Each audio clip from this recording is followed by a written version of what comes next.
podcast créatif pour parler de nos garde-robes faites à la main et pour découvrir la communauté couture avec des interviews de ses personnalités, ses entrepreneurs et acteurs qui nous inspirent. Bonjour Laurence, bienvenue à Causons Couture. Merci. Je suis très contente de te recevoir aujourd'hui parce que j'ai découvert qui tu étais et ce que tu cousais depuis quelques mois seulement. C'est comme si j'avais loupé un wagon cousu main, faut croire. Et en tout cas, j'ai été très contente que tu acceptes aujourd'hui de venir parler avec moi. Et je t'en remercie. Avec plaisir, vraiment. Est-ce que tu pourrais te présenter aux auditeurs, s'il te plaît ? Écoute, je m'appelle Laurence, Pimsy sur la blogosphère. J'ai 36 ans, même si je sais que je ne les fais pas, évidemment. N'est-ce pas ? Dans la vie réelle, je suis conductrice de bus. Ouais.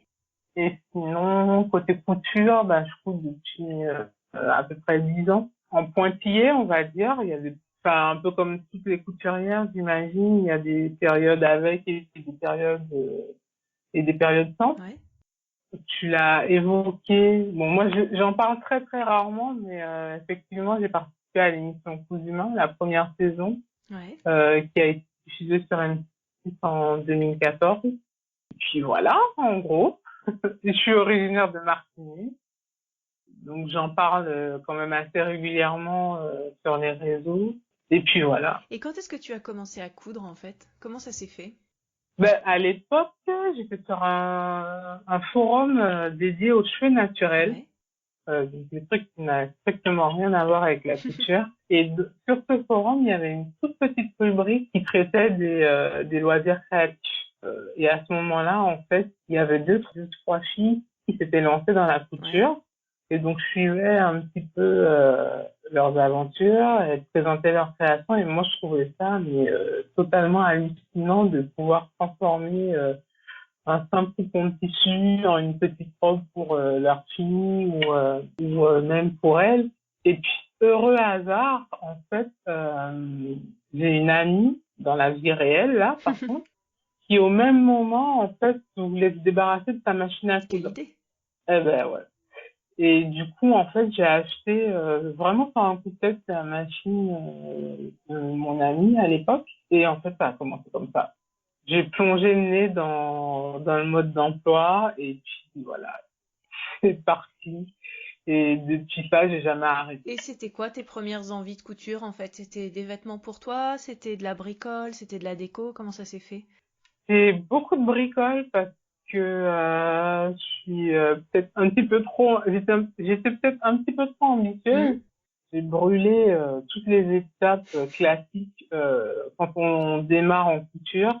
Je crois que le premier truc que j'ai cousu, c'était une pochette zippée. C'est-à-dire, un zip, c'est carrément pas le premier truc que tu vas coudre quand tu te lances dans la Non. couture. Elle était horrible. Elle était toute de travers et tout, mais j'étais trop fière parce que en fait mon zip il était posé, la pochette elle se fermait et voilà. Après ça, je crois que j'avais fait un haut avec des smocks à la machine. Ah, quand même ! Mais oui, non mais je te dis vraiment j'ai brûlé les étapes. Ça aurait pu me dégoûter parce que au final, forcément, tu te plantes sur pas mal de choses et du coup, à force de me tromper et de gâcher du tissu, du coup, j'ai repris le chemin vert. Donc, je me suis posée calmement. On avait organisé justement avec des filles de ce forum-là des petits ateliers en live pour échanger un petit peu nos astuces. Et de là, j'ai commencé vraiment à me concentrer un petit peu plus sur le côté technique pur de la couture pour pouvoir progresser sérieusement. Et tu as progressé donc avec ces amis-là, et est-ce que tu as fait à côté genre des vidéos YouTube, ou alors est-ce que tu as acheté un livre qui t'a aidé, ou est-ce que tu avais une maman, une cousine, une copine à côté qui venait de temps en temps, ou comment ça s'est fait plutôt ? Franchement, YouTube, c'est pas trop mon truc. Toi, je te disais, je suis pas trop podcast, je suis pas du tout tuto vidéo. Ouais. Mais par rapport à aujourd'hui, en tout cas, à l'époque, il y a 10 ans, les blogs étaient en plein essor. D'accord. Du coup, là, les gens participaient vraiment. Je veux dire, là, il y avait beaucoup de commentaires. Il n'y avait pas encore Instagram, donc du coup, c'était vraiment que sur les blogs. Et il y avait quelques blogs qui entraient vraiment dans les détails de la couture, enfin, dans les détails Des réalisations ? ouais, des réalisations, voilà. Et du coup, en fait, à force de lire à droite à gauche un petit peu, t'apprends sur le tas au final. D'accord. Mais pas de vidéo, pas de cours en dehors. Ma mère a beaucoup cousu à Ouais. l'époque, quand j'étais, mais elle est en Martinique et que moi je suis ici, donc c'est un peu compliqué. Et puis maintenant elle coupe plus, donc voilà. Par contre, elle me harcèle pour que je lui couche des trucs. Eh ben oui, forcément.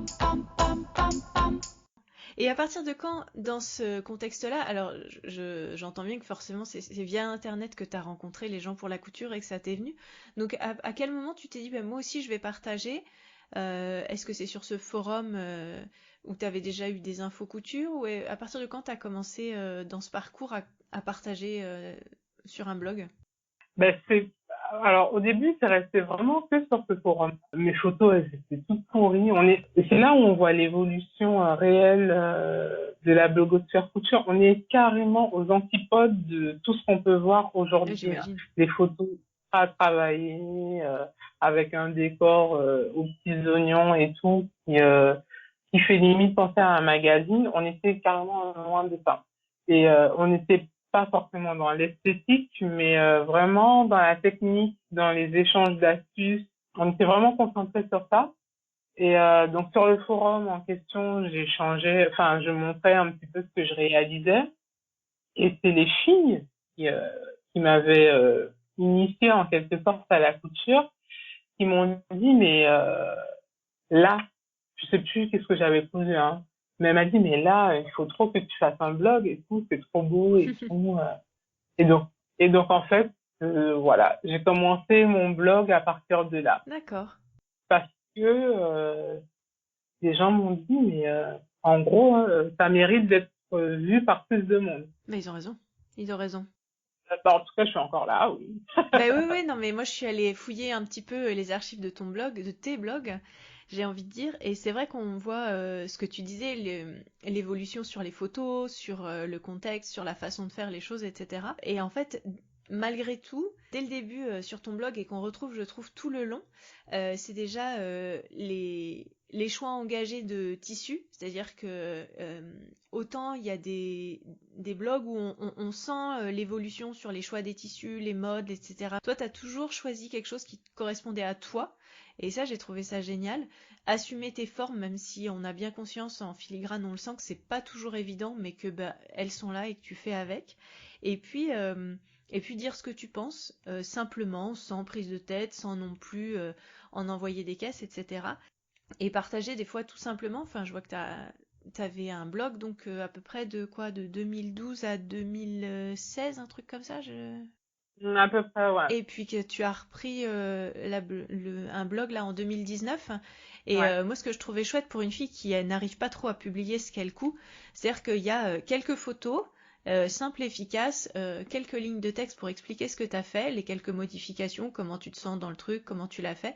Bah, c'est une façon de garder le lien et de continuer et en même temps de présenter. Et ce que j'aime aussi beaucoup, moi, chez toi, c'est la façon dont tu présentes. C'est-à-dire que moi, je vais présenter qu'un petit sourire devant mon téléphone bien droite.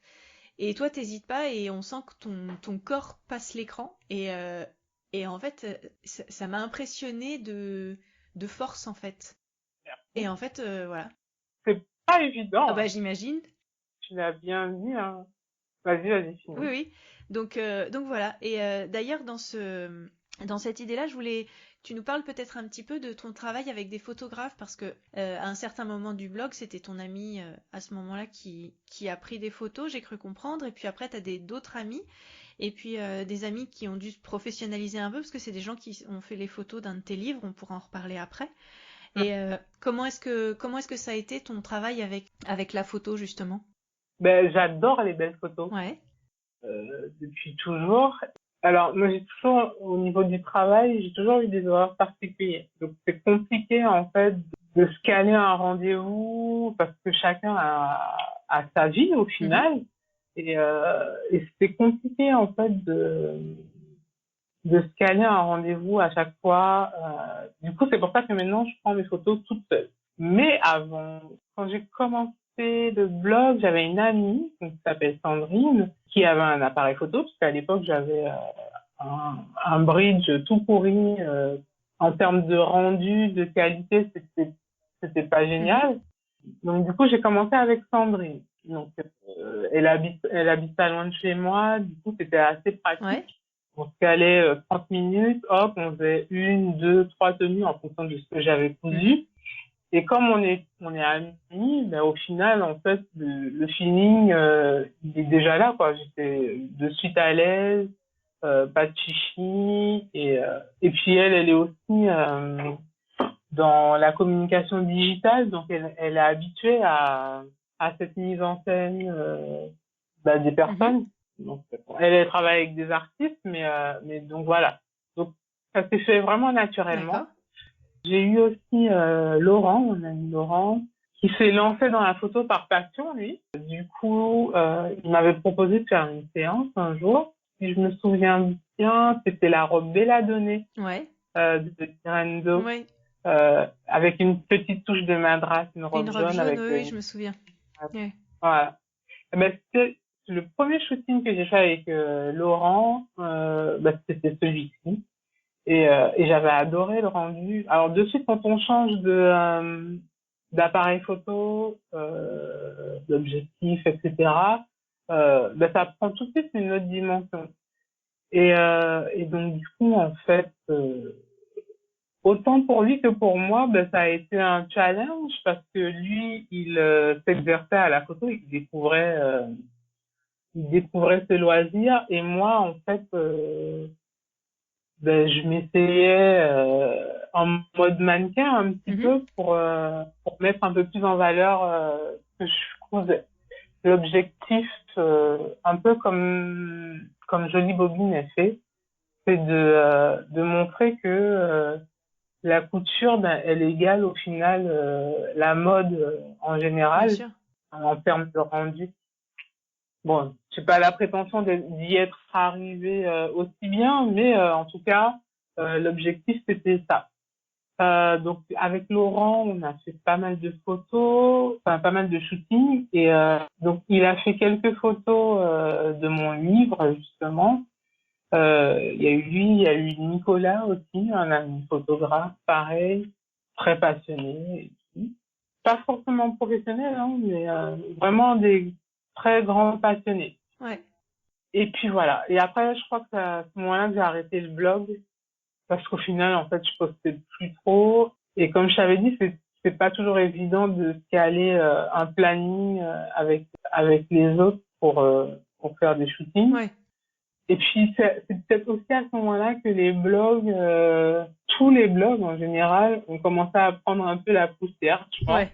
avec l'arrivée d'Instagram, de Facebook, enfin l'essor de Facebook en tout cas, avec les pages et tout ça. Du coup, voilà, le blog est passé vraiment en arrière-plan. Sauf que avec Instagram, le problème c'est que on est très limité dans les Ouais. paroles. Donc pour expliquer un petit peu le patron, on est limité aussi en nombre de photos, enfin pour montrer de jolis détails, parce que c'est au-delà de la mode, enfin, c'est aussi important de montrer le côté Tout à technique fait. de la couture. Donc du coup, avec Instagram, c'est déjà beaucoup plus difficile. Donc je pense que c'est à ce moment-là que les vraies blogueuses, entre guillemets, se sont dit mais on peut pas arrêter en fait. Alors il y en a qui ont jamais arrêté, mais on peut pas arrêter le blog. Et puis même ça me manquait un petit peu. Des fois je racontais, enfin non, je raconte pas trop ma vie, mais c'est un peu un petit journal de bord. Ouais. On raconte une histoire à un instant T. Et donc du coup je trouvais ça important de reprendre le blog. Sauf que niveau photo, je me retrouvais coincée. Donc j'avais investi dans un appareil photo, mais j'avais pas encore eu le culot de me prendre en photo toute seule. Je trouvais ça limite prétentieux et tout. Et puis en fait un jour j'ai essayé avec, enfin, c'était même pas une tenue que j'avais cousue.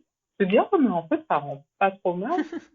J'ai montré à deux trois copines, elles m'ont dit mais ça rend carrément trop bien, vas-y. Et en fait je me suis lancée comme ça. Et j'ai pu reprendre le blog comme ça, relancer un petit peu, même Instagram que j'avais laissé aussi un petit peu. Et puis voilà, quoi. Mais t'as raison, c'est-à-dire que pour être entre guillemets dans le même cas, c'est-à-dire que je couds et j'ai envie de partager. C'est vrai que l'organisation de la prise de photos est super importante, je trouve, dans le processus de publication. C'est-à-dire que, par exemple, pour Me Made Me, moi j'ai réussi à me dire, bah voilà, je prends des poses à tel endroit, au niveau de la lumière, ça va le faire, etc. Donc régulièrement, j'arrivais chaque jour à prendre mes photos. Mais c'est vrai qu'en hiver ou en plein été, enfin, il y a des moments où c'est plus compliqué et c'est vrai que par exemple, chez moi, j'ai pas de mur. Alors on peut se plaindre, hein, mais j'ai que des grandes fenêtres. Et donc Ouais, c'est compliqué. Alors je le prends avec mon téléphone parce que c'est plus facile d'envoyer parce que j'ai un vieil appareil photo qui est pas du tout connecté. Donc ça veut dire il faut sortir la clé, la mettre sur ouais, l'ordinateur, de l'ordinateur, l'envoyer sur le truc. ouais, Donc c'est j'avoue. vrai que c'est tellement plus facile avec le téléphone que je le fais avec le téléphone, mais c'est vrai que trouver l'endroit avec la bonne lumière et que en 3 secondes t'arrives à prendre tes photos et à t'installer et que ça soit fait, je dois dire que bah, c'est cool que t'aies réussi à trouver ça parce que je trouve que t'as vraiment une bonne lumière. Ça prend pas 3 secondes, hein, quand Non, même. non, non, mais si tu sais faire facilement, c'est vrai que si ton truc il est rodé, si ça prend pas 3 secondes, je veux Oui, dire, c'est quand même bien, quoi, tu vois. ouais, c'est une routine à mettre en place. C'est ça. Genre là, ça fait 3 jours que je prends des photos, mais mon appart est pas très lumineux, contrairement à ce qu'on pourrait Ouais. penser. La lumière, elle est pourrie, il fait pourri sur Paris depuis 3 4 jours. Donc en fait, je suis coincée parce que si je force un petit peu, après, pourtant j'ai des spots lumineux et tout, mais en fait, j'aime le rendu naturel. Ouais. J'aime pas retoucher à l'extrême mes photos. D'ailleurs, je suis nulle en retouche, donc voilà, ça va pas bien loin. On est aussi tributaire du temps, en fait. Ouais. Mais bon, c'est pas grave. Non. Moi, je me mets pas de pression particulière dans la publication. C'est-à-dire, je suis pas, il faut absolument que je publie une photo tous les jours. Non, il peut se passer un mois sans que je poste, ça me pose aucun souci. Bon, bah, très bien. Contrairement à d'autres. D'ailleurs, dans les défis photos, j'ai vu que tu avais fait un défi qui s'appelait Défi French Curves. Est-ce que tu peux en parler Est-ce que c'est quelque chose que tu as refait depuis ou est-ce que tu l'as fait une fois ou deux seulement? Peut-être, moi, je l'ai fait une fois ou deux seulement. À la base, c'est un défi mode, Ouais. mais comme moi je couds, du coup, je trouvais intéressant d'allier et la couture et le côté mode. Donc, j'ai dû le faire une ou deux fois et puis après, en fait, je suis passée à autre chose. Enfin, je suis passée à autre chose. Je veux dire, j'ai pas continué dans le défi, mais au final, Ça reste dans le même esprit toujours. oui, mon mode de vie est comme ça au final. Mm. Est-ce qu'on peut parler quelques instants de coups humains? Moi, j'aurais aimé de savoir. Je me souviens j'ai lu ton article qui résumait un petit peu tout ce que tu as appris. Alors, une des choses sur lesquelles je Mhm. suis complètement d'accord et dans les cours de couture que je donne, c'est ce que je leur dis et elles rigolent, mais c'est vrai. 80% de la couture, c'est le fer à repasser.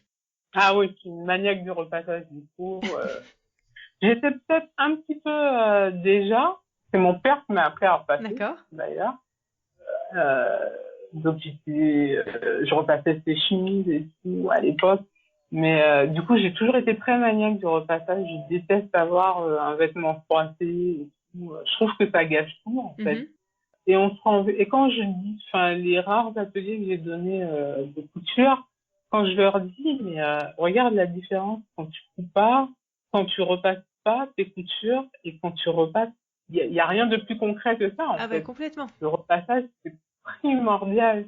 C'est primordial. Et je trouve ça tellement moche, en fait, quand il y a quelqu'un qui montre une création et je dis, ah, le truc, il aurait pu être top, mais le repassage dégueulasse, ça se voit qu'elle a pas repassé ses coutures, machin, du coup, ça gâche tout au final. Ouais, moi, j'avoue que je ne repasse que quand je couds.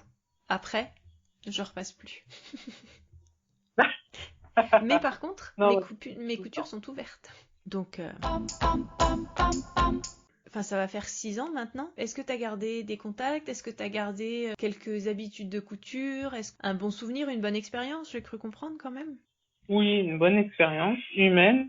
Bon, après, je vais pas m'étaler dessus. J'ai moins aimé tout le côté post-prod, on va dire. Ouais. Mais d'un point de vue humain, c'était une formidable aventure. On est toujours en contact plus ou moins avec les autres.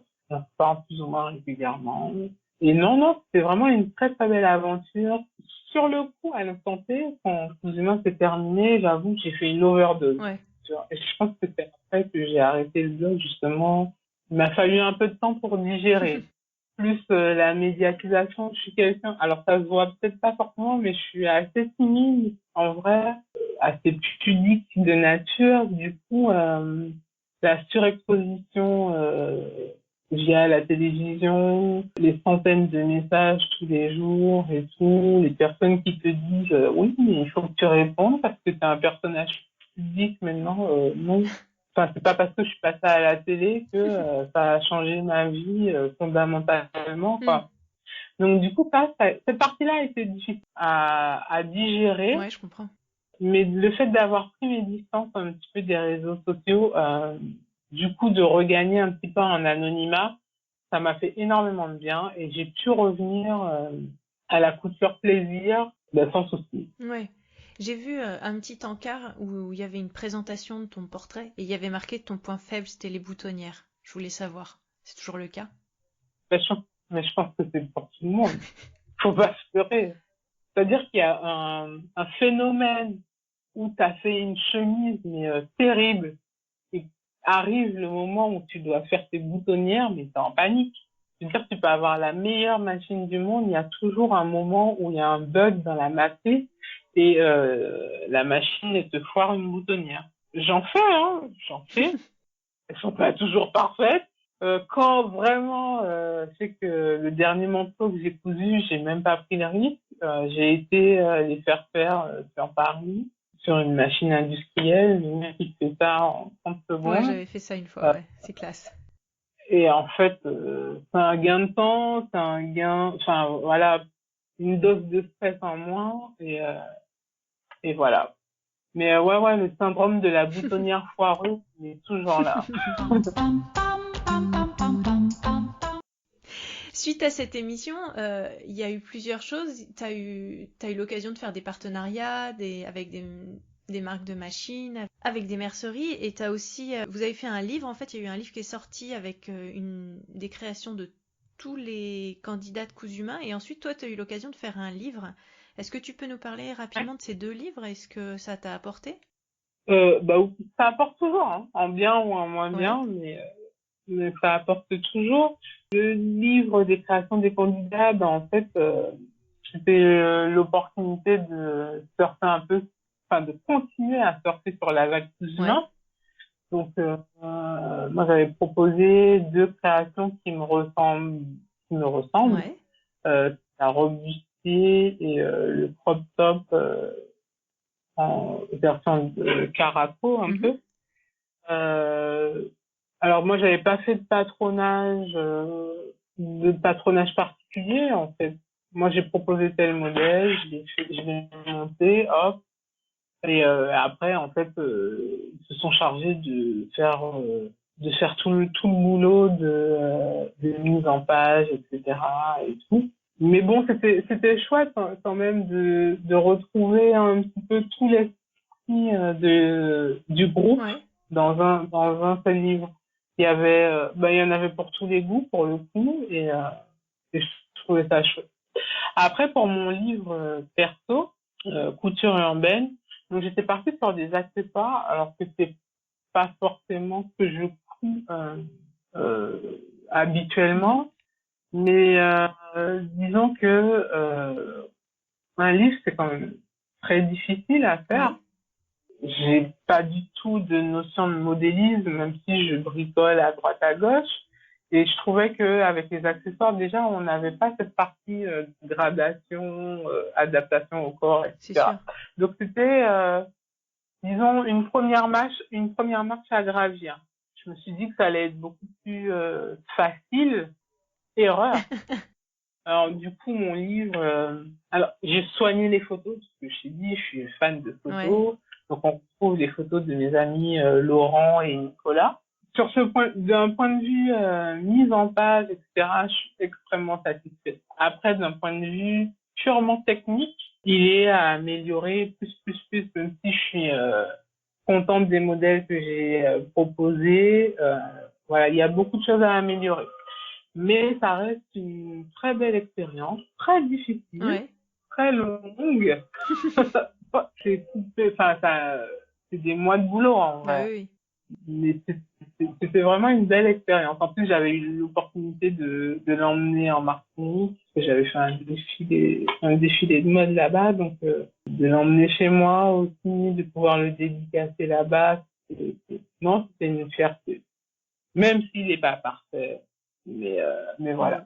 Je suis quand même contente de l'avoir. Bah, t'as raison, parce que ça avait l'air d'être un chouette livre. J'ai pas eu l'occasion de pouvoir le feuilleter, donc. Mais j'ai bien aimé comment tu l'as présenté, l'esprit que tu as mis, et ça a l'air assez Mhm. cohérent finalement avec ce que tu fais sur ton blog et ce que tu partages par ailleurs, quoi. Tu parlais de la Martinique, Ouais. c'est un sujet qui revient assez régulièrement dans ce que tu postes, que ça soit du choix de tissu, que ça soit sur, euh, sur le partage de ce que tu y fais, tes voyages, etc. Et puis aussi ce qui s'y passe. Est-ce que tu peux nous parler un petit peu de ce défilé que tu as fait en 2015 suite à la sortie de ton livre? Ça avait l'air d'être un sacré projet, moi je suis assez impressionnée. Comment est-ce que ça s'est passé? Enfin, c'est quelque chose que tu as refait, je crois que tu as refait un autre défilé aussi plus tard. J'ai vu, tu avais fait Non, c'était avant. c'était avant le festival C'était international avant. Fashion Night Couture, je crois. Et C'est ça. enfin, ça te fait quoi ces défilés? C'est quoi comme expérience en fait? Ah, c'est beaucoup de boulot encore. Ça, j'imagine. Énormément de boulot, de stress. Mais en fait, voilà, je suis une challengeuse dans l'âme, donc du coup, j'adore relever les défis. Mon vrai problème, en fait, c'est que j'attends toujours la dernière minute pour m'y coller. Ah, Donc du coup, je me retrouve avec une masse de boulot incroyable la veille, voire quelques heures avant l'heure fatidique. Mais sinon, oui, la Fashion Night Couture, c'était en août 2014, je crois. ouais, Si mes souvenirs sont bons. Ben, c'est tombé pile au lancement de Cousumin, d'accord. juste avant Cousumin. Et donc, du coup, c'est vraiment un gros défi. Donc, à l'époque, j'avais fait ça avec une amie. Donc, déjà, c'était assez rassurant de pas être toute seule au final dans cette aventure. Mhm. Ça repousse un peu, c'est un peu repousser ses limites parce que en fait tu couds mais t'as pas de mannequin. Ouais, Donc du coup tu tu couds mais au final tu sais pas qui va porter ta tenue, est-ce que ça va aller, etc. Parce que quand moi je couds aujourd'hui, je décide que je vais coudre telle ou telle chose, c'est par rapport à mhm. moi. Enfin, c'est un projet bien spécifique, c'est par rapport à moi, mes envies, mes goûts, donc je vais les adapter, enfin je vais adapter mes tissus, je vais adapter mes modèles par rapport à moi. Mm. Mais quand tu fous dans ce cadre-là d'un défilé haute couture, c'est complètement différent. J'ai pas réussi à égaler Karl Lagerfeld et compagnie. C'était une super expérience. Ouais, non, vraiment, c'était une très belle expérience. Bon, je referai pas tous les jours, mais parce que c'est quand même très, très fatigant. Très éprouvant, mentalement, physiquement. Oui. Et dans les deux cas, c'est des créations, c'est-à-dire que c'est des modèles que tu as créés toi-même ou est-ce que tu as utilisé des modèles déjà patronnés? Alors, c'est des créations, la part du temps, c'est des modèles que j'ai créés. D'accord, Mais j'ai pu utiliser des bases, enfin des patrons de base que j'ai modifiés d'accord. pour arriver plus facilement. Bah, comme je t'ai dit, hein, quand tu couds 2 jours avant, ça hésite quoi. Donc c'est plus facile de partir d'un patron qui est déjà existant et de le Tout modifier à que fait. de le patronner totalement. Mm, mm, mm. Et donc voilà. Et pour la Martinique, c'était différent parce que bon déjà là je suis toute seule, j'avais pas mon matériel avec moi, ma machine habituelle, etc. Ça déjà c'est assez déstabilisant. D'accord, Et en fait le challenge c'était de mettre en avant divers aspects culturels ou de la faune, de la flore de la Martinique d'accord. à travers des vêtements. Déjà ça c'est un gros challenge pour moi. Et aussi c'était important aussi pour moi de travailler conjointement avec des artisans de ma commune là-bas, le Marigot, En termes de bijoux, en termes de coiffure. Du coup, toutes les personnes qui ont participé au défilé, les mannequins aussi, c'était que des personnes de ma commune. D'accord. Donc ça, c'était un gros challenge et j'étais vraiment très contente parce que ce jour-là, je crois que c'était le 30 ou le 31 décembre, non, le 30 décembre 2015. Et il y avait énormément, c'est une petite commune, hein, de 3000 habitants, quelque chose comme ça. Et il y avait énormément de monde qui était venu assister au défilé. Alors c'est hyper impressionnant, J'imagine. Mais c'est hyper touchant parce que c'est en quelque sorte une forme de reconnaissance de ton travail et franchement, ouais, grosse fierté aussi. Quand on voit les photos, on se dit il y a du boulot et ça rend bien. Donc bravo en tout cas. Merci. Sur le thème de la Martinique, il y a quelque chose que tu n'as pas forcément partagé sur ton blog, mais tu as partagé sur Instagram. Et là, je dois te tirer un chapeau, mais alors, énorme. C'est toutes ces tenues de carnaval que tu as réalisées cette année. Et j'ai vu, je crois, quand on avait déjà fait à d'autres périodes. Moi, je connaissais pas du tout ce principe de déguisement tous les jours, mais j'avais découvert une fille, une américaine qui doit aller en Amérique du Sud régulièrement, retourner dans son pays et qui, pareil, s'est fait des tenues, mais alors démentes. Ouais. Est-ce que tu pourrais nous parler un petit peu de ces tenues parce qu'elles sont impressionnantes et ça te va super bien, quoi. Merci. Ben, pareil, encore un challenge. En général, je rentre une fois par an minimum en Martinique. Et comme j'adore le carnaval, donc en général, je rentre au carnaval. Et les jours gras, en fait, culturellement parlant, le dimanche gras, le thème est libre en termes de tenue. Ouais. Il y a des codes. Le dimanche gras, c'est libre, donc c'est l'ouverture du carnaval avec la présentation du Vaval. Donc le Vaval, c'est la grosse mascotte du carnaval qu'on brûle le dernier jour. Mm-hmm. Le lundi gras, c'est le mariage burlesque. Donc, les femmes sont déguisées en hommes et les hommes sont déguisés en femmes. D'accord. Par extension, c'est plutôt aussi une journée dédiée aux enfants. Ouais. Voilà. Le mardi, c'est le mardi gras, donc c'est la couleur rouge. En général, culturellement parlant, c'est la sortie des diables. D'accord. Et donc, les diables avec les petits miroirs qui sont incrustés dans les costumes et tout. Donc, tout rouge en général. Mmh. Et le mercredi décembre, donc le jour où on brûle Vaval, le dernier jour, donc c'est un jour de tristesse et donc du coup un jour de deuil entre guillemets. Et le dress code c'est noir et blanc. D'accord. Donc j'essaye quand même. Alors je participe en général le dimanche, le mardi et le mercredi, qui sont les 3 plus gros jours. Et j'essaye. Alors l'année dernière. Ça fait que 2 ans que que j'ai vraiment mis l'accent sur les costumes en termes de couture. Avant ça, j'étais beaucoup plus soft. L'année dernière, j'étais partie sur, j'avais pas une thématique pour tous les jours. Contrairement à cette année j'ai choisi l'Égypte. Donc j'ai vraiment, j'ai réfléchi longtemps à ce que j'avais envie de faire. Et puis voilà, je me suis lancée.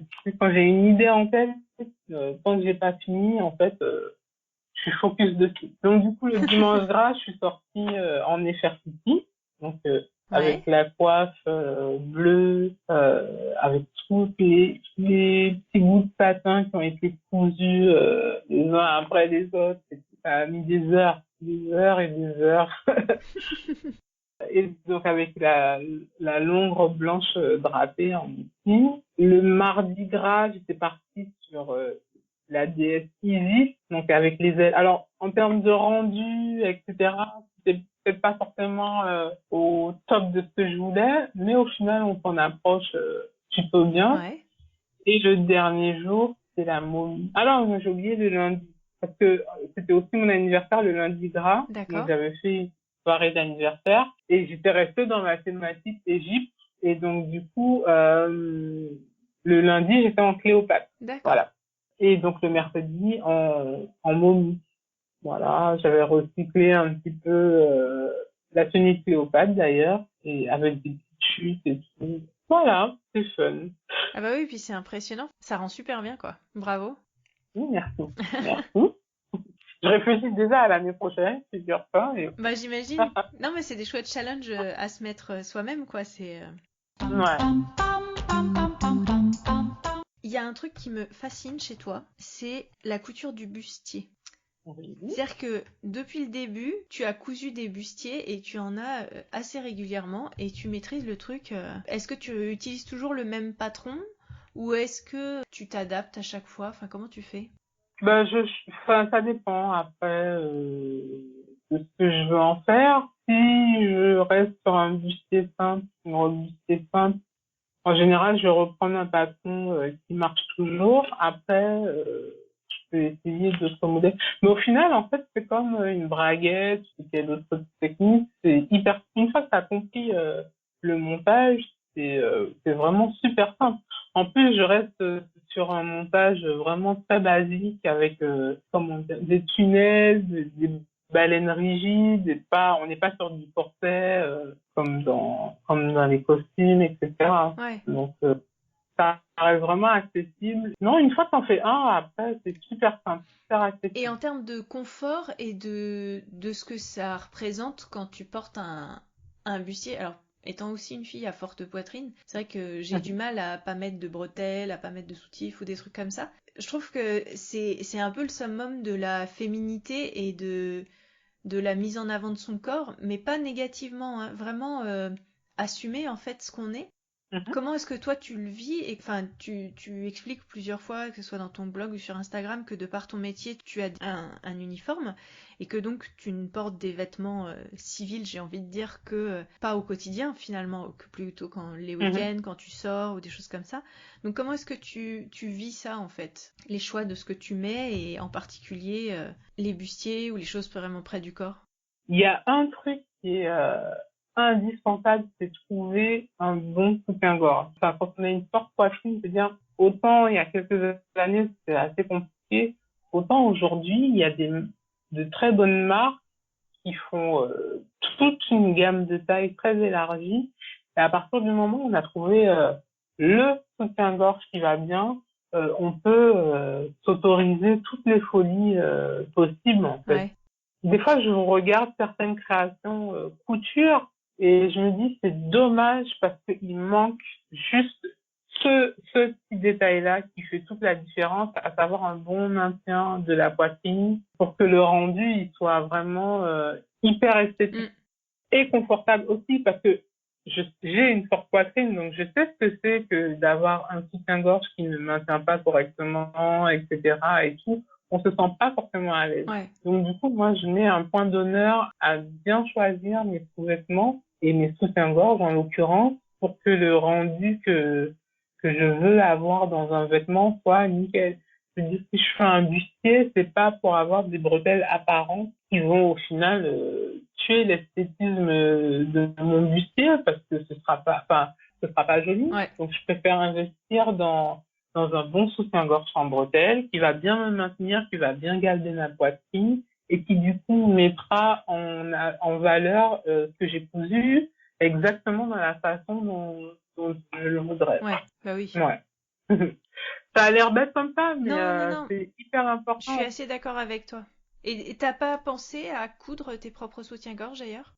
La Si, lingerie, si, c'est sur ma longue liste de choses à faire, mais c'est tellement minutieux en fait. J'ai déjà essayé, hein, mais c'est hyper minutieux. Faut être hyper patient. J'ai pas encore pris le temps, mais il faudrait que je le un prenne. challenge à venir. Ouais, ouais. Pour continuer sur cette idée du corps et de la taille, etc., au début de Mhm, ton blog, on a un peu en tête en fait l'évolution de toutes les entreprises de patrons indépendantes, Burda, Pas Mal, etc. Et comment les choses ont évolué surtout ces dernières années. Au début, tu râlais souvent sur le fait que ben, tu utilisais quelques Burda plus size ou alors des Burda que tu agrandissais ou alors quelques marques qui se limitaient au 42, 44, 46 et puis tu gradais un peu le patron pour l'agrandir. Aujourd'hui, c'est quasiment plus le cas et tu disais que tu mettais un point d'honneur justement à ne plus acheter des marques qui ne proposaient pas la taille dans laquelle tu es. Tu l'as vraiment senti? Est-ce que tu trouves qu'aujourd'hui, il y a vraiment plus une ouverture sur ça? Comment tu te places là-dessus? Ben, heureusement, on est en 2020, heureusement que les marques commencent à à s'y mettre. Ouais. Il était temps, je veux dire, moi, j'ai que 36 ans. Oui, je suis ronde, donc je suis du 48, mais j'ai aussi envie d'être sexy autant que la nana qui va porter du 36 ou du 42. Tout à fait. Et je ne comprends pas cette exclusion d'office au final de certaines marques sous prétexte que ah mais c'est trop compliqué la grande taille etc. Et tout. Mais c'est pas possible en fait, c'est pas possible parce que quand on regarde la société on se rend compte que la majorité des femmes sont plutôt du 40-42 que du 34-36. Ouais. Donc si on reste cohérent par rapport à la société actuelle, je ne comprends pas les marques qui s'arrêtent au 44. Enfin, je ne comprends juste pas. Je suis d'accord. Et est-ce qu'aujourd'hui tu trouves ton bonheur facilement, j'ai envie de dire, et plutôt tu continues toujours de te tourner vers les burdas ou pas, et est-ce que dans les marques françaises ou dans les marques étrangères, tu trouves plutôt tes ressources où ça, en fait? Alors Burda, j'ai arrêté mon abonnement, donc du coup, j'en couds forcément beaucoup moins. Ouais. J'avais fait un gros tri dans mon atelier parce qu'en fait, tu achètes des magazines où tu es abonné, donc tu te retrouves très vite avec une pile de magazines et au final, tu vas aimer un ou deux modèles seulement dans un magazine qui t'en propose 20. Ouais. C'est pas très très rentable au final. Donc j'ai arrêté mon abonnement Mhm. et puis si à l'occasion je tombe sur un Burda et qui m'intéresse vraiment, où il y a au moins deux ou trois modèles qui me plaisent, là je vais l'acheter. Mhm. Donc au final je trouve beaucoup moins de Burda ou sinon que des modèles anciens. Ouais. Après j'avoue que je dépense beaucoup, enfin beaucoup, ça dépend des périodes, dans les marques indépendantes, Ouais. qu'elles soient françaises ou étrangères. Donc, par exemple, les marques anglaises sont, mais de toute façon, c'est la société anglaise qui est comme ça. Elle est très en avance en fait sur la France en termes en termes de diversité, Mhm. en termes de taille aussi. Ouais. Du coup, même s'il y a cette barrière de la langue, parce que je suis très nulle en anglais, on peut pas être parfait partout. Mais je vais pas hésiter à aller acheter un patron anglais parce que ben, lui, il me propose ma taille sans souci, voire plus. Et surtout, il propose des choses différentes parce que il y a un vrai problème aujourd'hui, c'est que on a une riba. Alors autant il y a 10 ans, il y avait très peu de marques indépendantes, en tout cas en dehors de Burda et compagnie. Autant aujourd'hui, il y en a à l'appel. Ouais. Je les connais pas toutes, mais elles proposent que la même chose. Ouais. C'est-à-dire que une blouse sans pince, machin, loose, etc. Moi aussi, je peux sortir un patron comme ça. Il faudrait que les marques, elles puissent l'entendre aussi. Je veux dire, proposer une blouse à un prix exorbitant en plus, une blouse qui se rapproche d'un patron de base, je ne comprends pas l'intérêt. Je parle de blouse, mais c'est pareil pour les jupes droites, Ouais. ou les jupes froncées. C'est pas un patron pour moi, ça, une jupe froncée. C'est juste un tuto. Deux rectangles et terminé. Tu peux pas proposer une jupe froncée en patron à 10 euros en PDF. Non, c'est pas possible. C'est pas Je possible. n'argumenterai pas pour ou contre ou quoi.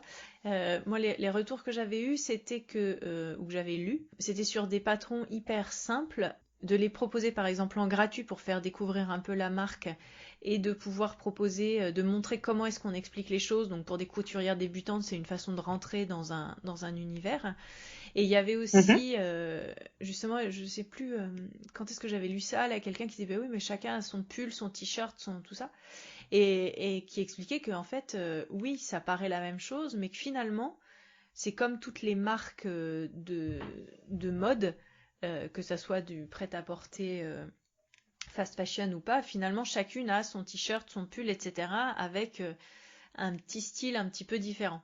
Après, je suis d'accord avec Oui. toi, je pense que quand on part d'un patron de base, on peut facilement arriver, mais justement, il y a peut-être des patrons de base qui sont différents suivant les marques, et que donc chacun s'y retrouvera plus suivant les patrons de base. Mais c'est vrai qu'après, passer un ou deux patrons hyper basiques, c'est vrai que c'est chouette de trouver des marques qui ont une signature et un esprit qui est vraiment différent les uns des autres, quoi.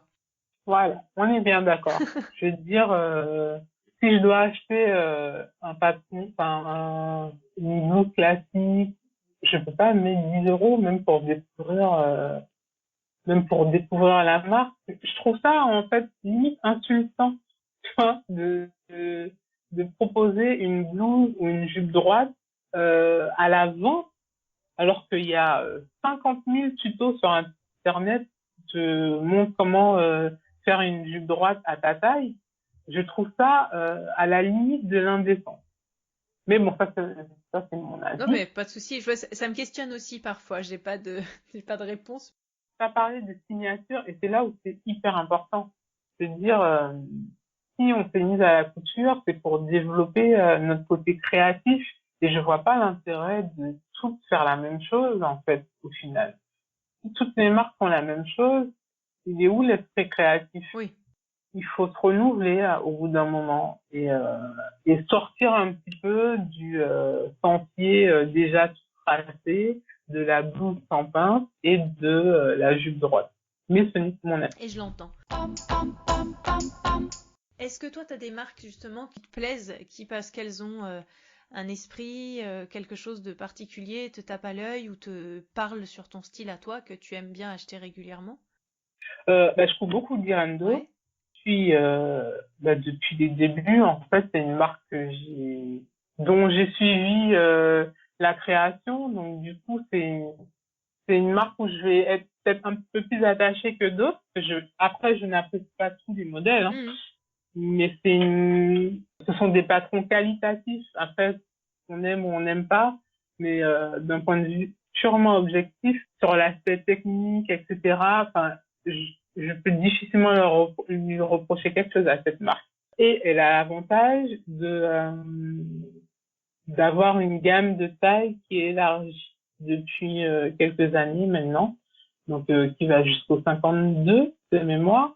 Je m'y retrouve forcément et je sais que j'ai rarement quand je craque sur un modèle de la marque, j'ai rarement de déception derrière. Donc il y a Direndo que j'aime beaucoup, il y a Papercut Pattern Ouais. de Nouvelle-Zélande qui est pas mal du tout aussi, qui propose, voilà, on parlait de signature tout à l'heure, Oui. on est pile dedans, Ah, tu vois. complètement. Il y a Names aussi Les qui Finlandais. propose Ouais. ouais, qui propose des patrons qui ont vraiment qui ont une identité. Tu sais tout de suite que c'est Names. Ah oui, oui, je Voilà. comprends. Oui, je suis d'accord. T'as Closet Case Pattern aussi, Ouais. qui est intéressante comme marque. Bon, je suis très envieuse, là. Il y a aussi République du Chiffon, Ouais. ce côté vintage qui est hyper intéressant et heureusement. Alors toi, c'est une marque que je suis et qui propose pas forcément de patron à ma taille, donc que je n'achète pas, Ouais. sauf la dernière collection où la gamme de taille a été étendue. Alors je sais plus jusqu'à quelle taille, mais je crois que c'est jusqu'au 50 ou au 52. Mais du coup, tu vois, j'ai acheté un patron. Moi, j'ai pas encore cousu, mais tu vois, je suis la première à aller investir. Si tu t'intéresses à moi, si tu ne m'exclus pas au final, Bien sûr. ben je vais te donner mon argent parce que tu me montres que tu t'intéresses à moi. Si tu t'intéresses pas à moi, je vais pas m'intéresser à Bah toi. oui. C'est aussi simple que ça au final. Il y a aussi le magazine Fibre Mood. Qu'on parlait de Oui, oui. magazine, donc Burda a été et est toujours plus ou moins la référence en matière de couture depuis la nuit des temps, j'ai l'impression. Mais il y a des petits magazines. Alors, j'en achète pas beaucoup, hein, vraiment pas beaucoup. Dans les magazines très récents, il y a Fibre Mood qui est Ouais. sorti. J'ai mis du temps à m'y intéresser et au final, là, on est pile dans la diversité à tous les niveaux, que ce soit en termes de morphologie, en termes de proposition, enfin, de créativité, de mannequins, etc. Alors, je parle de mannequins parce que qui dit taille, et on est dans cette problématique actuellement, très fortement, on a aussi besoin de se reconnaître en tant que femme non Oui. blanche, ce qui n'était pas forcément le cas jusqu'à il y a quelques années. Et je parlais du film Moon, mais il y a aussi la Maison Victor qui propose des choses Oui, intéressantes. depuis un petit peu plus longtemps, mais ouais. Et c'est important en fait parce que on parle beaucoup de taille en couture. Moi, j'ai pas de souci avec les mannequins blanches, minces ou grosses, etc. Parce que je connais mon corps, je sais ce qui me va. Ça fait 10 ans que je couds, donc j'ai l'habitude, j'ai cette facilité à pouvoir me Ouais. projeter. Sauf que ce n'est pas le cas de toutes les personnes qui il y a beaucoup de personnes qui ont du mal à se projeter sur un tissu et on le voit dans certains commentaires sur différents groupes. Ah oui, j'ai tel tissu, mais je vois pas qu'est-ce que je peux coudre Oui. avec. Ou est-ce que vous pensez que telle chose, ça pourrait m'aller par rapport à ma morphologie? Il y a des personnes qui n'arrivent pas à se projeter et c'est là où les marques elles doivent entendre ce problème de diversité, que ce soit en termes de taille ou en termes de représentation, de couleur. Il y a des gens qui ont besoin, en fait, de voir quelqu'un. Ça peut être pour eux, quoi. Voilà. Il y a besoin, on peut parler de quotas, etc., mais il y a besoin de cette représentation, en fait. Ça, je veux dire, pour prendre un exemple vraiment basique, je veux dire, une petite fille noire qui veut une poupée, ben, alors maintenant, on en trouve de plus en plus, mais systématiquement, elle allait avoir une petite poupée blanche, alors qu'elle aurait peut-être aimé avoir une poupée qui lui ressemble à elle, Tout à avec fait. les cheveux crépus, ou les cheveux bouclés, avec la peau noire, etc. Et c'est hyper important, ces représentations-là. Je suis assez d'accord avec toi parce que suite à toute cette déferlante d'informations ou de manifestes, etc., suite à tout le mouvement Black Lives Matter aux États-Unis, ça a pas mal essaimé aussi en France. Mhm. Et c'est vrai que moi j'ai découvert des comptes. Alors toi, je t'avais vu en fait à la sortie du livre Drest Ouais. l'automne dernier, Mhm. mais c'est vrai que j'ai découvert plein d'autres comptes de filles non blanches. Et en fait, je me suis rendu compte en visitant leurs comptes qu'elles cousaient la même chose que moi. Et je me suis dit, mais pourquoi est-ce que je les vois pas forcément représentées dans les marques? Pourquoi est-ce que je les vois pas représentées forcément quand je clique sur le hashtag? Ça, c'est vraiment un questionnement. C'est vrai que maintenant, comme je me suis abonnée à plein de comptes, j'en ai plein qui passent sur mon fil Instagram et je trouve ça assez génial, quoi. Ouais, Et je me dis, ça représente ce que je vois dehors dans la rue, en fait. exactement. Alors, ça dépend où on habite et le quartier. Et je me dis, mais ouais, en fait, j'ai pas fait une sélection, en fait, mais je me suis rendu compte que bah, j'avais pas fait attention. Je regardais que des filles qui me ressemblaient, alors que finalement, il y a plein d'autres choses et que je les voyais pas forcément sur Instagram, alors qu'elles y étaient. Et que je suis pas forcément allée les chercher et que finalement, maintenant, ça représente plus qu'est notre vie. Et je trouve ça particulièrement important au niveau de la représentativité, au niveau des marques. Et je sais qu'il y a une blogueuse justement qui disait que parfois elle a été approchée par des marques pour des tests, pour des choses comme ça, et qu'après elle n'était pas forcément représentée Mhm. dans ce qui était présenté. Et ça, je trouvais ça vraiment dommageable en fait. Ouais. Et de pas trouver cette diversité dans toutes les marques qui font la blogosphère couture, et tout le monde en dit beaucoup de bien sur la gentillesse, sur l'attention, etc. Mais je pense que peut-être qu'il y a un peu plus d'attention à donner là-dessus. Par rapport aux Noirs des États-Unis, les Noirs en France, il y a beaucoup plus cet héritage aussi africain ou antillais, et il y a aussi beaucoup plus une culture de la couture qui est arrivée bien avant les patrons indépendants, et il y a plein de filles qui cousent des burdas à n'en plus finir, des choses comme ça, et Mhm. qui montrent une technicité et une richesse qui est juste incroyable, quoi. Et j'ai vraiment le sentiment que finalement, si on s'ouvre pas à ça, on passe à côté d'un truc, quoi. Et c'était aussi ce que j'avais envie de partager avec toi parce que tu revendiques clairement, t'assumes clairement que ce soit ton corps, ta culture, et je sais que t'as plusieurs fois évoqué dans tes stories dernièrement que ton espace Instagram n'était pas un petit espace tranquillou où on ne prenait pas en compte tout ce qui se passait dans la rue, et je trouve ça important, et je me souviens d'un article au printemps sur une blogueuse, pareil, alors pas forcément couture, mais créative, et qui prenait position, et quelqu'un lui a dit mais je savais pas que ton compte était engagé, et elle disait mais en fait tout est engagé, et moi je trouvais que son compte était par essence était engagé quelque part, et Ouais. finalement on est tous engagés. C'est ce que tu disais quand tu disais je vais donner mon argent à quelqu'un qui me représente, et finalement oui, je vais donner mon attention, mon argent, que ça soit en achetant du tissu, que ça soit plutôt du tissu écologique ou fait par des gens qui font attention avec leur service client, qui font attention où ils les achètent. Est-ce que c'est du tissu made in France? Quelle est l'attention portée à toutes ces parties-là? On est acteur et on est consommateur, c'est l'espèce de petit mot. Et chaque acte est politique et en ces temps un peu compliqués, je trouvais ça important que tu le rappelles finalement. Parce que oui, quoi qu'on partage, quoi qu'on dise, quoi qu'on fasse, on fait un acte politique finalement. Alors, c'est très important parce que depuis quelques années, là, 4-5 ans, on se rend compte que au final, la couture rejoint la fast fashion. Oui. On est dans la surconsommation de tissus, dans la surconsommation de patrons. C'est à celui qui va coudre le plus, qui va poster le plus, mais il y a pas d'engagement derrière en fait. Alors ok, c'est une passion, etc. Mais ça t'empêche pas de sortir du lot. Après, bon, ça c'est mon opinion, hein. Je suis pas une influenceuse, etc. Je n'ai pas prévu de gagner de l'argent en faisant de la couture. Donc je m'en fiche en fait que tu sois d'accord ou pas avec ce que je montre. Si je dis que je te donne pas mon argent parce que tu proposes pas de patron à ma taille, ou que je te donne pas d'argent parce que tu ne me représentes pas d'un point de vue ethnique, de par ta marque, ou que tu tiens peut-être des propos racistes, déplacés, etc., je ne vais pas te donner mon argent. C'est fini ce temps-là, en fait. Ouais. Avec Internet, on a cette chance-là de pouvoir s'exprimer, ce qui n'était peut-être pas le cas il y a 10 ans. Mais là, les gens ne peuvent plus faire comme si de rien n'était. On peut plus faire comme si de rien n'était. Et je trouve que c'est hypocrite.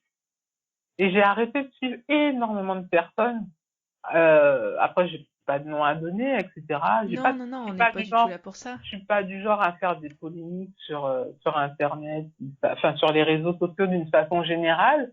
Moi, si tu ne corresponds pas à un minimum de mes principes, eh ben je ne te suis pas. J'ai pas besoin de faire de polémiques, etc.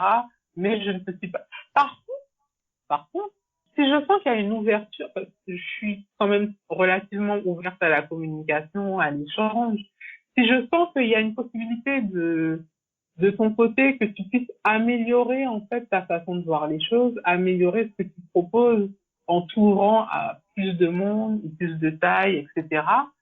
Mais je serais à 100% pour. Et j'en parlais avec une amie, donc avec tous les événements récents liés au Black Lives Matter, il y a certains qui parlaient de communautarisme. Le but, c'est pas de tomber dans le communautarisme. Non.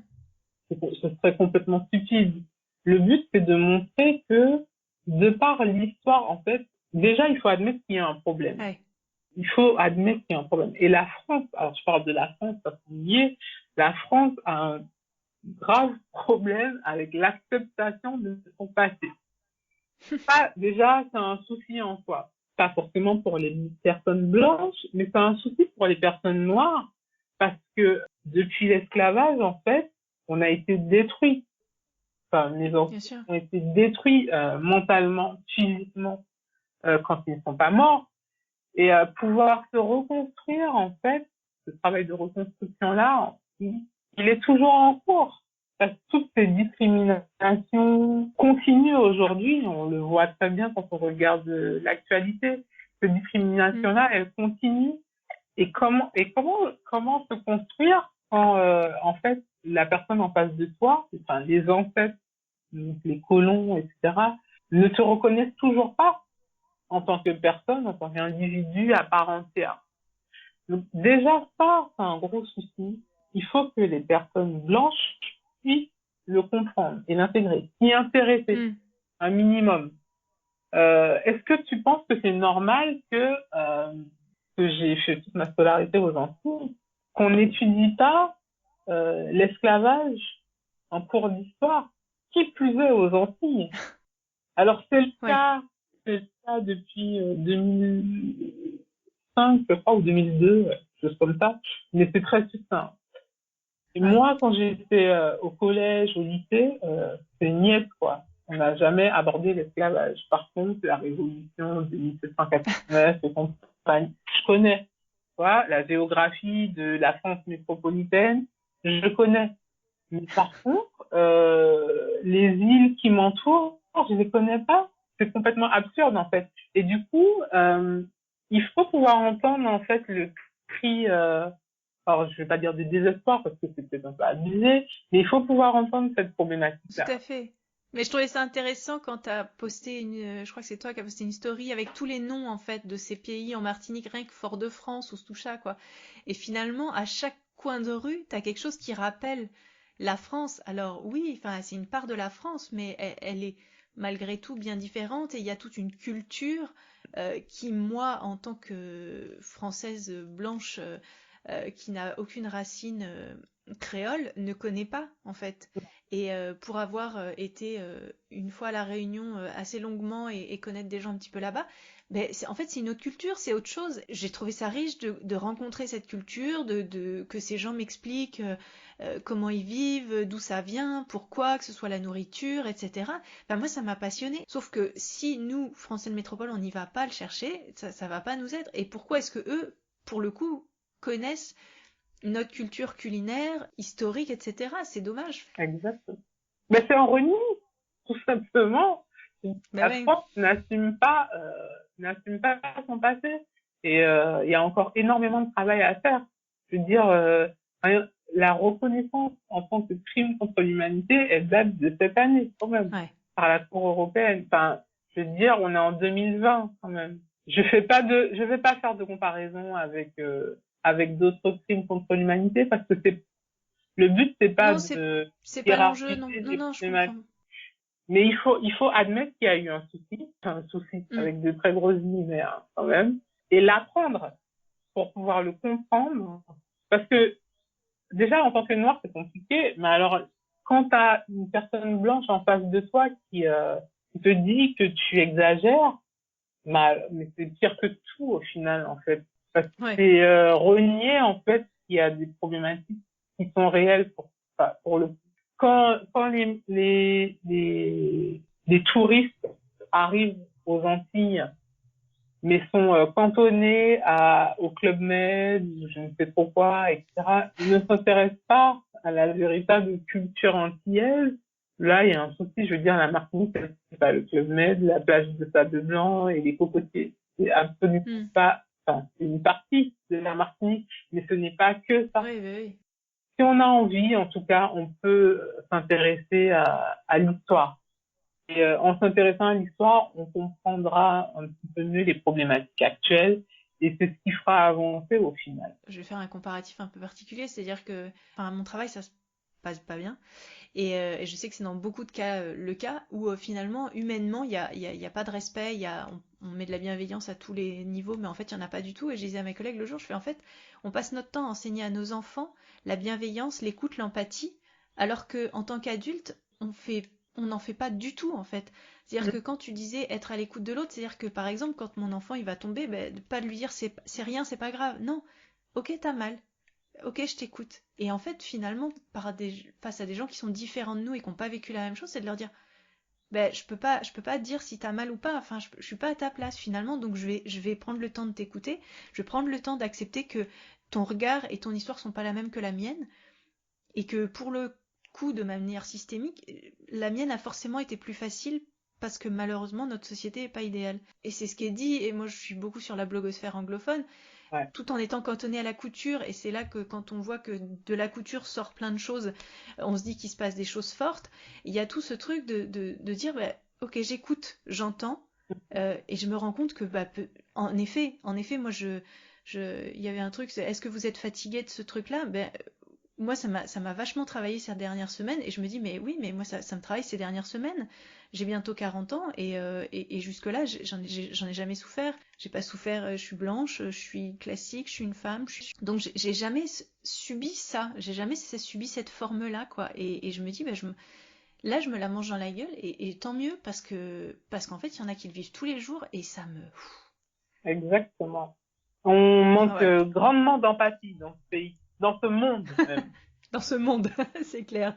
On manque grandement d'empathie et t'as tout dit.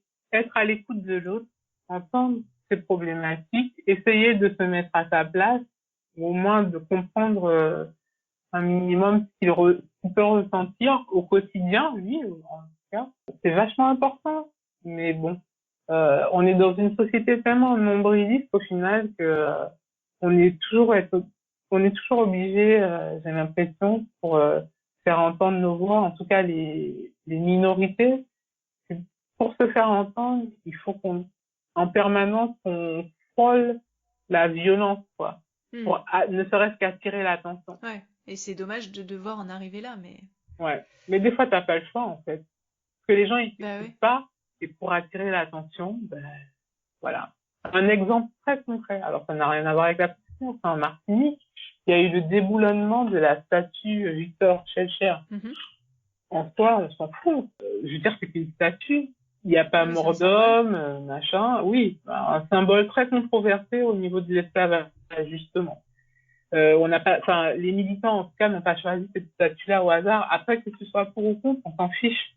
Par contre, ce qu'ils ont réussi à faire, c'est d'attirer l'attention sur la Martinique, enfin, les Antilles d'une façon générale, parce qu'il y a de vraies problématiques. Je veux dire, il y a des communes qui sont restées des mois sans eau, en plein confinement, en pleine crise sanitaire, sans eau, en 2020, dans un pays soi-disant développé. Bah, là, il y avait des reportages sur Mayotte, parce que Mayotte a aussi pris cher avec le Covid, et il disait le nombre justement de foyers sans eau courante, etc. Et on se dit, 2020 les gars, nous on est en train de se battre parce qu'on va passer de la 4 à la 5G, et eux ils ont même pas l'eau courante, quoi.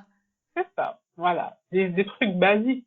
L'empoisonnement au chlordécone, c'est une problématique gravissime. Je veux dire, il y a 92% de la population martiniquaise qui est empoisonnée au chlordécone. Donc, avec toutes les problématiques telles que cancer de la prostate, endométriose, etc., etc., naissance prématurée, t'as la problématique des béquets, donc de la vie chère. Les béquets, c'est les descendants des esclavagistes. D'accord. Donc, qui ont le monopole. Mais c'est pire que le monopole, en fait, ils contrôlent 99% de l'économie de l'île, sous couvert de l'État français.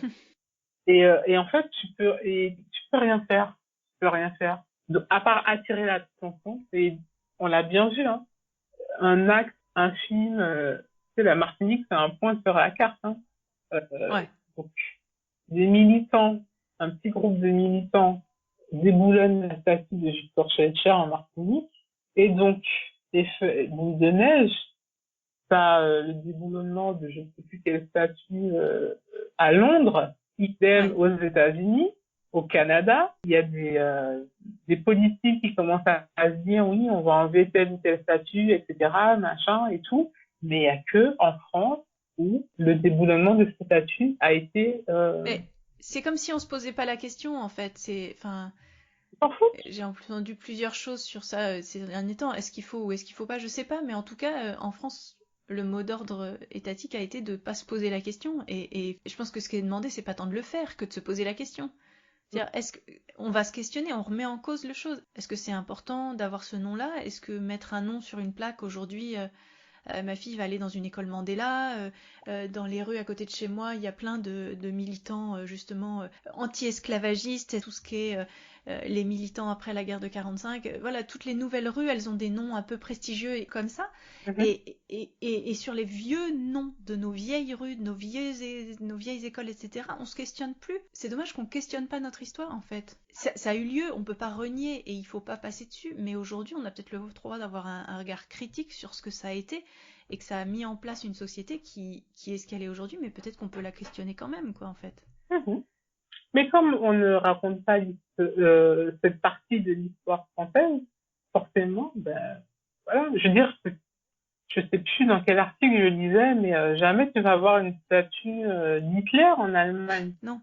Mais parce que tu sais ce qu'Hitler a fait, mais tu sais pas ce que Victor Schœlcher et compagnie ont fait aux Antilles. Donc forcément, comme tu connais pas l'histoire, et ben tu vas questionnes pas. Voilà.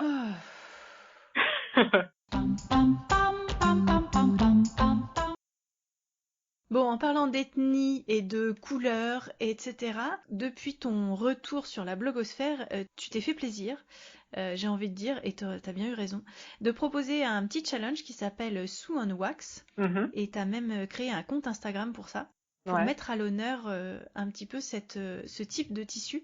Alors, moi j'ai découvert justement avec toute la mise en avant de plein de choses de la culture, plein de parties de la culture noire américaine et noire en général, sachant que c'est très large, hein, bien sûr, on parle des Antilles, on parle de l'Afrique, etc. Alors, moi j'ai toujours dit la wax ou le wax, mais j'ai cru lire que c'était aussi Ankara, Ouais, tissu Ankara. ouais. Est-ce que tu peux nous en dire un peu plus sur ça et puis nous dire pourquoi est-ce que tu en es venu à proposer ça et ce que tu en fais parce qu'il y a des très jolies créations qui ont été réalisées, entre autres par toi. Alors, je suis pas une experte en wax, hein, mais j'adore les imprimés qui sont proposés, que ce soit le wax hollandais, parce que le wax n'est pas africain à la base, mais plutôt hollandais par définition Oui, oui, oui, c'est vrai. Indonésien même. aussi. Après, il y a des wax africains, hein, mais avec des noms particuliers. Je pense par exemple au Bogolan, au Kanté, je pense des tissus magnifiques. J'aime cette richesse et cette diversité d'imprimés et de couleurs. Ce qui est C'est pas magnifique, forcément. ouais. Souvent, on me demande, ouais, mais tu couds jamais de madras. Alors, je suis moins attirée par le madras. Pourtant, le madras, c'est lié intimement aux Antilles. Je suis moins attirée parce que le motif, bah, il est très répétitif au final. C'est toujours le C'est même. un carreau, c'est ça, Ouais, c'est souvent. des carreaux. Donc, alors les couleurs, elles peuvent changer, mais ça me fait moins palpiter que le wax, tu vois. Mais Bah, c'est vrai qu'il y a un mélange de couleurs et de et de motifs en motifs, fait. ouais, ouais. Du coup, les possibilités, elles sont infinies. De la pièce, même avec une pièce hyper basique, le simple fait de choisir un tissu avec des motifs incroyables, des couleurs incroyables, ben, la petite blouse toute simple, toute basique, elle va prendre une autre dimension tout de Bah suite. oui, oui, on voit que tu as fait d'ailleurs une réalisation il y a très peu de temps sur un M comme Marie qui a priori a grandi ses tailles, donc ça c'est chouette. Ouais. Et le M comme Marie est un des basiques Mm. de la couture en France, qui est le basique par essence, et toi tu l'as fait avec un wax assez superbe. Ouais. J'aime beaucoup Les fleurs ce de mariage, motif-là. ouais. C'est ça, fleur de mariage. Donc oui, oui, comme tu dis, tout de suite, ça, hop, ça relève, ça donne un peu de pop en plus, quoi. Ouais. Ouais, ça change tout. Sur le challenge que tu as créé, en fait, donc tu as appelé ça Sous and Wax. Oui. Je cherchais un mot en français parce que j'avais fait un coup de gueule une fois sur le fait que les personnes anglophones ont tendance à venir parler en anglais sur ton compte qui est en français. Mhm. Alors que quand toi, tu vas sur leur compte anglais, tu leur parles en anglais. J'avais envie de trouver un nom français, mais bon, ça sonnait pas. Après, voilà, faut admettre ce qui est, hein, ça sonnait pas fun en français. Ouais. Du coup, et puis je voulais quelque chose de court. Et en fait, les trois lettres de sous, donc coudre en anglais, et wax, soit la symétrie des lettres, etc. Bon, le 3, c'est mon chiffre préféré. Bon, ça a dû faire un truc dans ma tête. Je me suis dit, ouais, c'est ça, ce sera pas autre chose. Et donc, du coup, c'est parti comme ça. Et puis, on était, je sais pas, peut-être 5-6 au départ, un truc comme ça. Ouais. Et puis, en fait, ça prend de l'ampleur tranquillement. Et puis, on est presque 1000 Ouais. sur la page Instagram. Et en fait, c'est super cool parce que ça te permet justement de découvrir des comptes auxquels ben, Que tu connaissais pas avant, quoi. que tu ne connaissais pas parce que ben, il y en a tellement déjà de comptes Tout que à fait. au final, tu revois que les mêmes, donc que les gros comptes. Et alors qu'il y a des petits comptes qui sont hyper intéressants, hyper enrichissants en termes de créativité, en termes de technique. Et c'est aussi une façon de les mettre en lumière aussi à mon modeste niveau. Tu fais Voilà. ça, tu proposes un nouveau thème tous les combien? C'est pas encore hyper régulier. Ouais. Et puis bon, l'actualité n'a rien arrangé. Mais, mais j'essaye en fait de lancer un nouveau challenge tous les 2 mois. à peu près. D'accord. Donc, pour l'instant, les challenges que tu as proposés, est-ce que tu peux nous redire ce que c'est? Alors, le tout premier challenge, c'était Mix and Wax. Ouais. Du coup, ça pouvait être un mélange de matière, un mélange de wax, et justement. Les possibilités, elles étaient infinies au final. Donc ça, Ouais. c'était le tout premier thème. Deuxième thème, c'était Les robes? les robes, c'est ça. Donc là aussi, ça laisse... C'est large, hein. Il y a du c'est super traditionnel comme large. du hyper classique, pimpé un peu avec la wax, justement. L'objectif, c'est vraiment de booster la créativité des gens. Les challenges, c'est Mm. surtout ça. En plus, il n'y a Ouais, rien tout à à fait. gagner. Donc, du coup, totalement désintéressé, c'est vraiment Partagé. pour le plaisir. Le plaisir de coudre, le plaisir de se lancer un défi personnel et le plaisir de partager. Donc, ouais, après les robes, on a fait... Accessoires? C'est ça, accessoires. Ça aussi, il y a eu pas mal de monde sur cette session-là. Après, donc, il y a eu les combis. Donc, comme c'est la grande mode des combinaisons, bah, je me suis dit que c'était l'occasion. Et le défi actuel, c'est freestyle. C'est libre. Ouais, c'est libre. Alors, non pas que j'avais pas envie de me fouler, hein. C'est la période des vacances, des grandes vacances. Donc, soit les gens auront peut-être envie de participer, mais n'auront pas forcément accès à tout leur matériel. Et puis bon, alors on est déconfinés, mais les boutiques de tissus, etc., ne sont pas encore au max en termes de propositions. Ça reste encore restreint. En tout cas, moi, je fais pas encore les magasins. Ouais. Je cours pas encore les merceries, quoi. Est-ce que tu connais des magasins qui sont spécialisés dans le wax ou est-ce que tu te fournis pour trouver ce genre de tissu ou est-ce que tu vas sur une mercerie classique?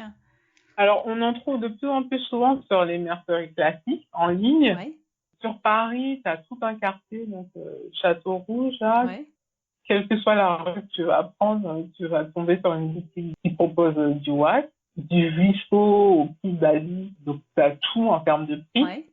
Tu as aussi les grossistes du côté de la Courneuve, Aubervilliers. Alors, j'ai jamais été, Mhm. mais il paraît que c'est super intéressant de ce côté-là aussi. T'en trouves aussi de temps en temps sur les marchés classiques. Des fois, tu as des Ouais. stands qui proposent des coupons. Moi, ça m'arrive de commander souvent sur Etsy parce que le problème, c'est que quand tu achètes dans les merceries classiques, tu te retrouves toujours avec les mêmes motifs. Ouais. Du coup, moi, ça me saoule d'avoir toujours les mêmes motifs que les autres alors qu'il y en a plein, quoi. Donc, du Oui, oui, coup, oui. le fait d'aller sur Etsy, tu as accès à des boutiques des États-Unis, enfin du monde entier au final. Donc, du coup, ça me permet d'avoir des motifs ou des couleurs différentes de temps en temps. Je fais pas tout le temps parce que niveau frais de port, voilà. Mais Ouais. de temps en temps, un petit craquage, voilà. Et puis, des fois, j'ai des copines qui m'en ramènent quand elles reviennent d'Afrique. Et voilà. Je partagerai, enfin, tu pourras aller voir aussi. Il y a eu un challenge qui a été proposé qui s'appelle Sous Ankara Fabrique.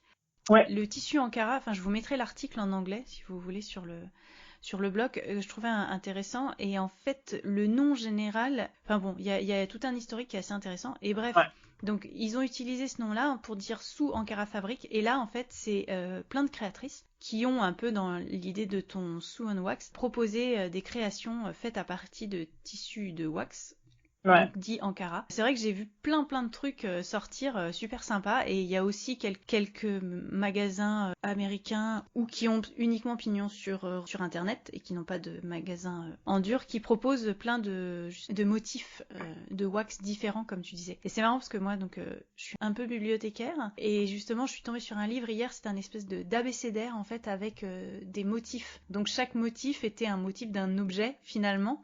Et il y avait et avec comme ça on faisait un alphabet, c'était un livre pour enfants, donc c'était chouette quoi. Je crois D'accord. qu'il y a aussi un livre qui vient de sortir sur le wax, qui recense un bon plus d'une centaine, je pense, de tissus wax. Donc un très joli livre à feuilleter. J'essaierai de le retrouver pour le mettre en lien aussi. Voilà que j'avais à dire sur le sujet. Voilà. Est-ce que tu voulais rajouter quelque chose? Est-ce qu'il y a un message que tu veux faire passer? Est-ce que tu veux nous parler de ton projet ou quelque chose comme Non, ça? Je sais pas. les Non? projets, non. C'est seulement quand ça aboutit qu'on en parle. Ouais. Sinon, pas de message particulier, mais attirer en fait les marques et pas que les marques d'ailleurs sur le fait que la bienveillance c'est bien, mais il faut aussi voir de temps en temps au-delà de cette bienveillance et s'intéresser aux problématiques qui sont soulevées dans l'actualité. C'est pas parce que le monde de la couture est souvent considéré comme un monde un petit peu bisounours, faut dire ce qui est, que en fait il y a des personnes qui ne vivent pas des problématiques au sein de cette communauté couture. Tout à fait. Et c'est important de pouvoir l'entendre.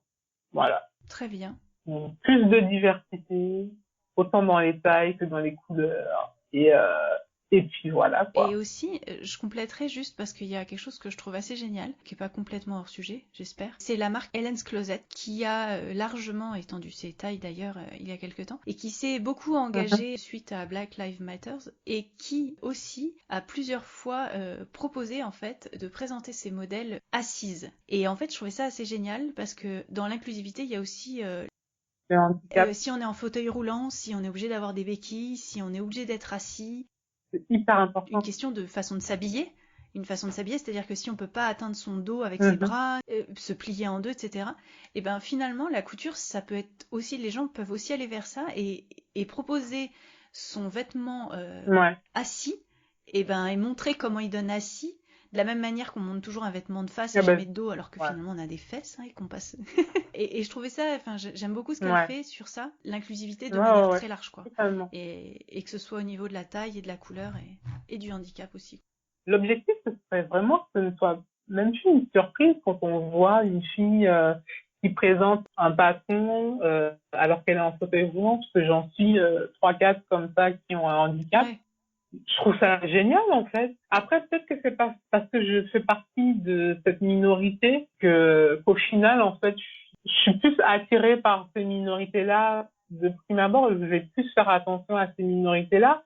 Mais je trouve que en fait, c'est pas juste un problème de minorité. Chaque personne doit se sentir concernée par cette problématique. Parce qu'on est dans notre petite bulle, on pense que rien ne peut nous arriver. Mais il suffit de rien du tout pour se retrouver en fauteuil roulant ou tomber amoureux du premier noir qui va passer alors qu'on est blanche, etc. Et donc et du coup se prendre de plein fouet en fait toutes ces problématiques que ces personnes-là rencontrent au quotidien. Donc c'est hyper important l'empathie, s'intéresser aux problématiques des gens qui sont en face de toi. C'est pas parce que tu as des privilèges que en fait tu ne peux rien faire en fait. Et d'ailleurs à ce sujet-là, j'avais beaucoup aimé l'article de Reddy Toussou qui disait oui, mais j'avais peut-être pas conscience en fait de ces problèmes puisque je ne les rencontre pas. Mais qu'est-ce que je peux faire pour apprendre justement, on en parlait tout à l'heure, apprendre et changer aussi ma vision des choses et la vision des gens autour de moi. Voilà. Tout à fait. Je voulais juste rajouter un dernier point. Quand on parlait du wax, il y a un livre qui vient de sortir. Je crois que tu en as parlé, non? Wax, je sais pas si tu en avais parlé. Jessica et voilà. Amélie Thomas, Jessica Brissac, connue comme Swing Jess, et Amélie Thomas, qui est, je pense, une modéliste. Et donc, elles ont sorti un livre chez Mango qui s'appelle Couture Wax, avec des modèles réalisés en wax pour toutes les saisons.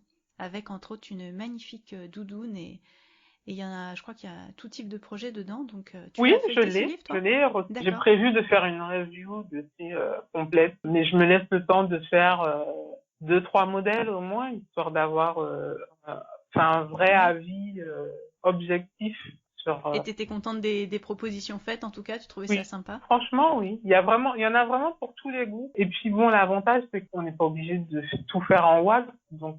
Oui, finalement, c'est avant tout des patrons, quoi. Bah oui, voilà. Donc du coup, en fait, c'est top. Bon. Non, franchement, c'est top. Il est vraiment bien ce livre et je pense qu'il aura énormément de succès. Mais on lui souhaite beaucoup de succès. Et puis je propose à tous les auditeurs de te retrouver sur Instagram et sur ton blog et puis aussi sur le compte Instagram de Sew & Wax où tu proposes régulièrement donc des nouveaux challenges de couture en wax. En tout cas, merci beaucoup Laurence d'avoir pris le temps de venir papoter avec moi ce matin. Merci à toi, okay. Merci. J'espère que tu auras apprécié et puis à vous auditeurs que ça vous aura permis de rencontrer quelqu'un de très chouette et de continuer à te suivre. Voilà. Merci à toi. Merci infiniment. Vous pouvez retrouver toutes les notes et références citées lors de cet épisode sur l'article qui est dédié sur le blog ateliersherwood.fr. Retrouvez-moi aussi sur Instagram, Atelier Sherwood. C'était Causons Couture avec Mathilde et Laurence. Merci beaucoup et à bientôt et bonne couture!